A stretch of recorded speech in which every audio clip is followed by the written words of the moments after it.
มื้อนี้จะมาแกงยำมะเขือมีหลายอย่างยำธรรมชาติมีผักโนมะปีมะเขือหนาวข้าวคั่วน้ำปรุง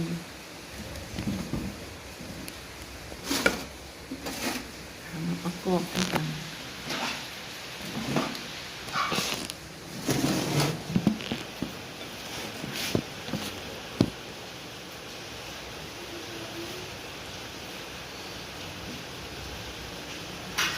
แล้วก็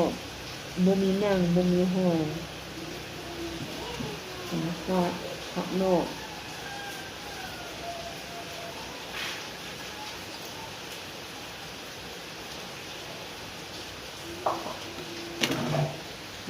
มะปีมะเขือปีมะเขือ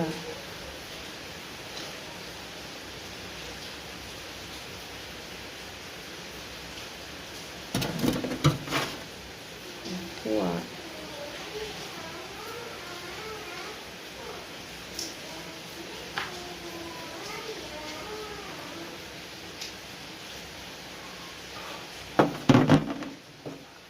นัว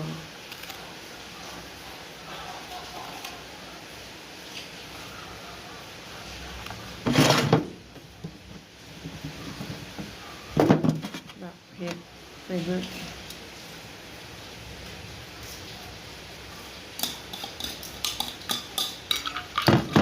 นาว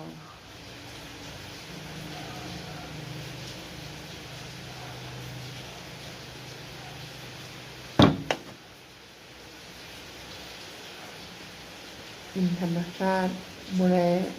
เอาห้วยเอานางใส่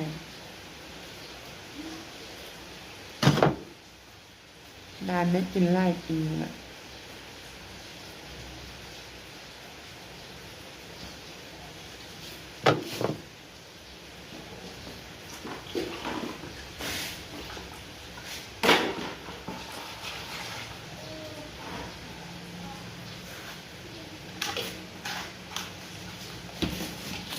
เป็นแบบนี้นะ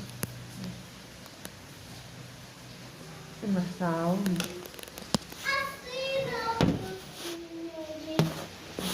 อยากเอามะพร้าว